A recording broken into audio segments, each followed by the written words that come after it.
No, I hope that they will help Judy, improve it. you got I don't yours think my displayed on the analysis screen though, is and I'm gonna go wrong, back at and least take in a the big screenshot picture. of that. But if and it was is, they'll help fucking improve beautiful. it. And if not, it was they're only going for to a go split discover second, but it was things like so Logan beautiful. Lansing did when we wrote The Queering of the American Child. He had read things in queer theory I'd never seen.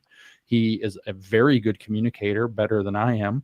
So he was extraordinarily effective at being able to All write right, a book I think that's they got much more everyone. accessible than a book that I would have written. I about thought the they same were wrapping subject. up, but that was still. I And still think that so was a good moment to go. I don't know that I can take credit for educating him to be able to read the stuff himself, but I know that I eventually helped. And Well, I think maybe you I was the certainly primary one. inspire Bot is people to spamming do here it. So I now. think it's a fair thing to say that by you doing it and showing.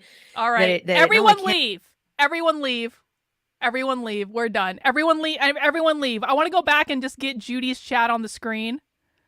And remember, guys, we've got this all on video, so we got the whole fucking thing. We got the whole kit and caboodle.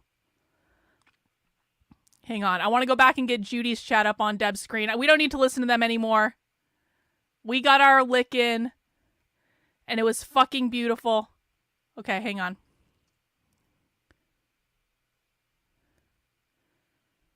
Where did Judy's chat get displayed on the screen? Hang on. I'm trying to find it. Oh my god. Not there. Just gotta go super fucking slow. Maybe it was before that. Is that it? No.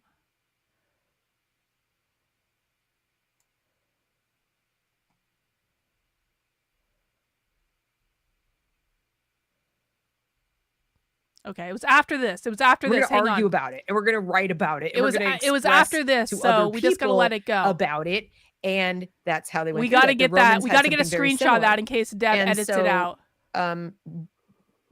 Humans haven't really changed that much. Our not gonna world show her has chat changed anymore. dramatically, and I know that I want everyone to leave if you're still watching Deb's channel. Just leave. Stop watching it. A totally different world, so it's okay. No, it's even less okay.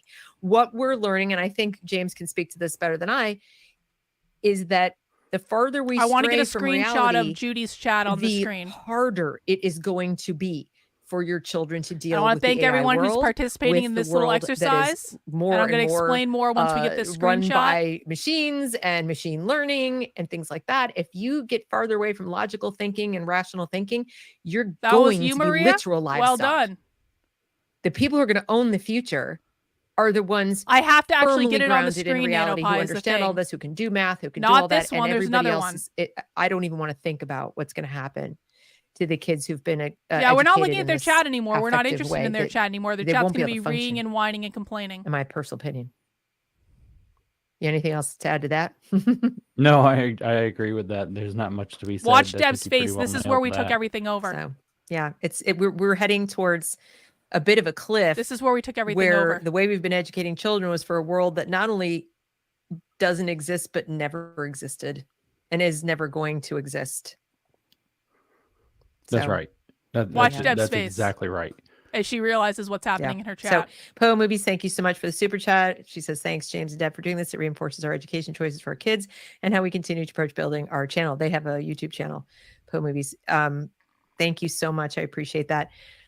Well, and the last thing I'll say, because I know you take a lot of heat on X and other places for... Boom! Okay, hang on. Because I know you take a lot of heat on X and other places for, intellectualizing all of this. on X and other places for...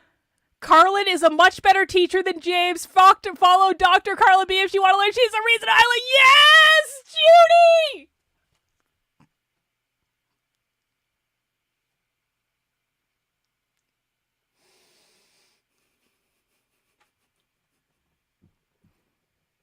It's everything. Deb's face of despair and disappointment.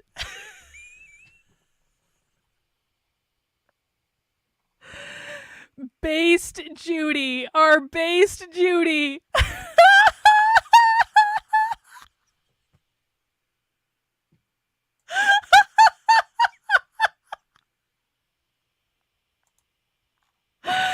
Yes, everyone, a round of applause in the chat for our one, the only, Based Judy has been around and supporting my work since the very beginning. An epic, talented knitter. And has never given up on me through the thick and the thin, through the ups and the downs. 07s for Judy. 07s for Judy in the chat. Wow. So guys, I mean, I just have to say, like, and this is, and to round this out, this exercise, we didn't actually think James was going to answer any questions because James is not an intellectually honest human being. James also cannot grapple with intellectual criticism. There are certain narratives that James doesn't want to advance. We're just going to leave that chat up on the screen because it's just fucking glorious. And so we didn't actually expect that. The goal of this was to see how James would respond to these questions. And the response, and again, I said this during the stream, but I will say it again. We were the only people in the chat actually asking questions, and our questions were good. Our questions were relevant to the conversation. Our questions were legitimate. Our questions reflect what real socialists actually say. And I have to ask, if James is really a classical liberal and Deb is really a classical liberal, then why did all of our very nicely worded, not dramatic, even-keeled questions, why did they all get deleted? If James is capable of engaging in intellectual argumentation, then why did all of our questions get deleted? And by the way, every single time they planted at least 4 people that were calling Deb a Jew. First of all, I said explicitly not to do that. Second of all, those are people that they planted to try to make us look bad because they needed us to look bad because they couldn't answer the intellectual criticisms. So guys, this is reflective of who James Lindsay and Deb Fillman are. Now, Deb Fillman, we don't worry too much about. She's not relevant. But James cannot answer intellectual criticisms of his work. This is now proven. They deleted probably 24 questions without asking any of them, and they were perfectly reasonable questions. Why can't James answer these questions? Why can't James, who says he's a classical liberal, engage in intellectual conversation? Why is James incapable of answering basic questions like, what does queer liberation mean? What does normativity mean? Why are they using socialization to elevate class consciousness? Why do they instantly ban any mention of the word capitalism at all when we're talking about the far left? And of course, as everyone knows, the far left wants to abolish capitalism above all else. So why are they banning anyone who asks questions about capitalism? Why doesn't James want to have that conversation? The goal of this exercise was to show you who they are, was to show you that they're not intellectually honest actors, was to show you that they are completely incapable of engaging in reasonable dialogue, was to show you that James cannot handle any criticism of his ideas or he not only can James not handle any criticism of his ideas, James can't handle a single question that pushes back on his narrative. Does everyone see?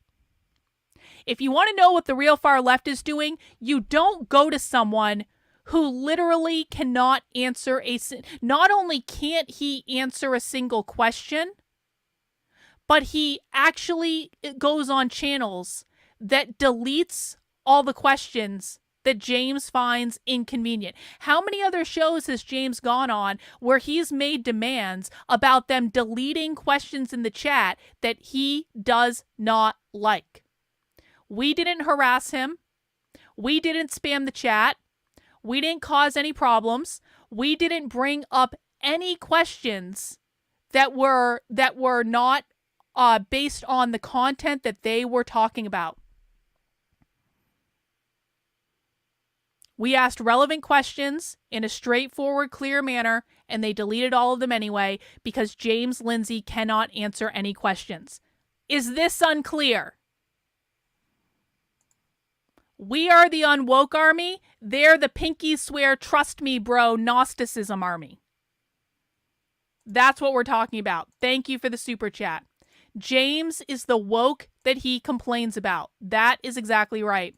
So guys, that is really all we have today. Thank you for allowing me to have a little bit of a later stream, but of course I was working on their time. I wasn't working on my time. Now I will say I'm going to be writing for the rest of the night. If you would like to catch up on the work I'm doing and support it, because again, I am the only person that is actually teaching about the real far left on the internet. I think that now we can absolutely assess that James has stopped teaching about the real far left on the internet. If he can't answer basic questions, he's absolutely not teaching about the real far left any longer. So you know what? I'll do it. If you want to support the work I'm doing and keep me in business, because unlike James Lindsay, I am 100% grassroots funded by people like you. I do not take money from political organizations that pay me to shill a political narrative. I am 100% funded through small donations, through super chats, through merchandise sales. We'll talk about the merch in a second. You can fund my work with a monthly or annual donation of $8 a month, $80 a year over on my primary Substack, which is Carlyn, KARLYN.substack.com. Check out the article about why whiteness is not about skin color. I know a lot of you know this, but I also know a lot of you are new.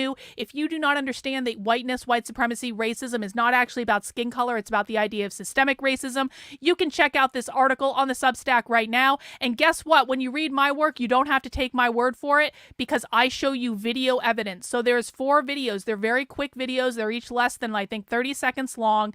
There are 4 videos on this Substack that will show you the left explicitly saying that this is not about skin color, that black people can be white too, and it's all about abolishing capitalism and private property. That's what's in that article.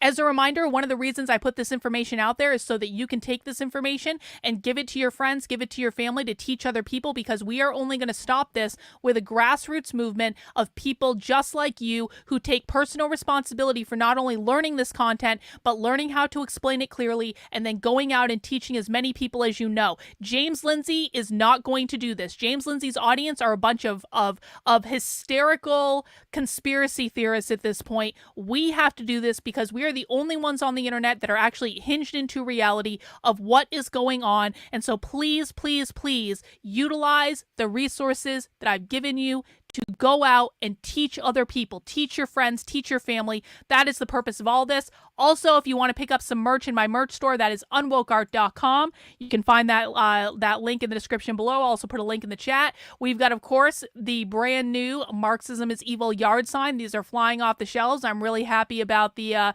response I've been getting to these. So please pick up your Marxism is Evil yard sign. We also have the limited edition Halloween collection. If you have not seen it already, I have a limited edition Halloween collection that is only available in the month of October. They come on t-shirts, they come on sweatshirts, they come on pint glasses, mugs, and we have a sticker set. We've got 4 designs. We've got the Marxism is coming for your soul design. That was actually a specific design based off James's Gnosticism bullshit that I just thought was funny. We got Marx dressed up as the Grim Reaper on that one. We've got, this is actually my favorite, the collectivism design, but I'm going to get it in red just because I think the red on red looks badass. We've got the everyone is equal until they're not design that I based off of like a Nightmare on Elm Street movie poster. I tried to make him look more like Freddy Krueger. Didn't quite work out, but I still think it looks cool. And then this is the bestseller. This is the bestseller of the Halloween collection, the Marxist Utopia of the Dead. We've got the zombies of communism in Washington, D.C. taking over. They're still yapping. That's okay. You know what? You know what? Let them yap. She just invited him back on to talk about classical liberalism. Oh, isn't that nice? Isn't that nice? So guys, if you want all that stuff, and I've got so much stuff in the Unwoke Art store, and actually, if you go up to the full catalog, you're going to be able to see a couple items I haven't officially launched yet.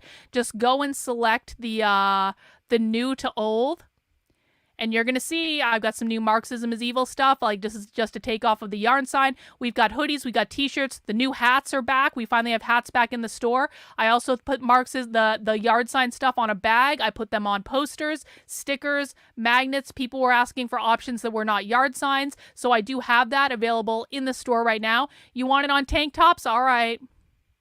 All right, guys, if you ever want something on a piece of merch, just let me know and I will do my very best to actually create the merch. But I think these look cool. I especially like the hat, if I'm honest about it. You can get it on black or you can get it black and red. But also, I think I'm going to get this hat. I think I'm going to get this one. I just like the lower profile hat. That's just my personal preference.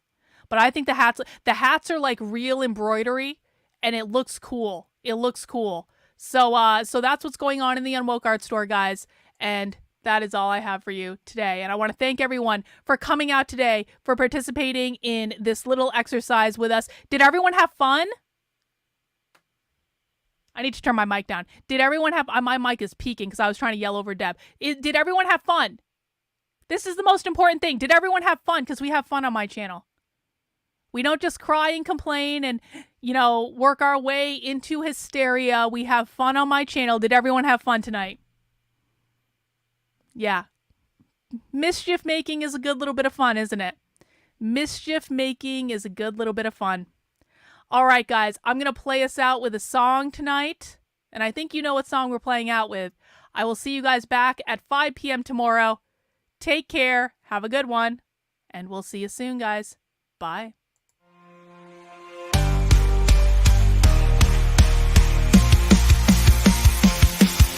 Lindsay is obsessed with lying to his audience. What crazy things can he get them to believe? He does it irresponsibly to pocket all that money from the mills for liberty.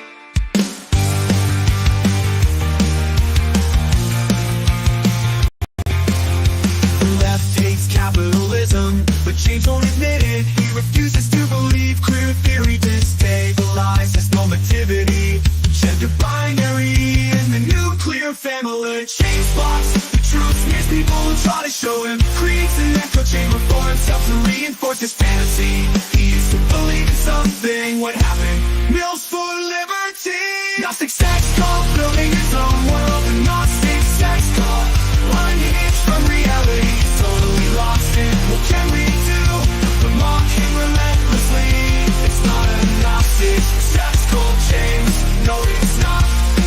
Stop lying to your audience. No, it's not.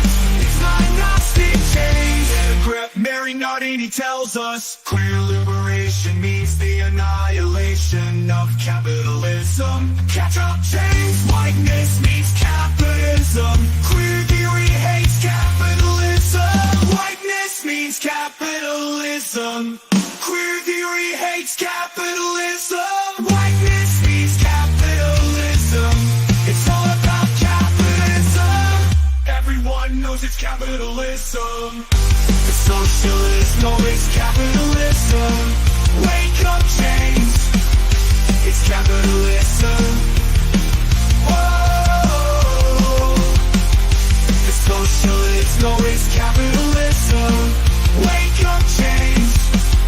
It's capitalism. It's all about capitalism. Everyone knows it's capitalism. The socialists know it's capitalism. Wake up, James, it's capitalism. It's capitalism. To pocket all that money from the mills for liberty.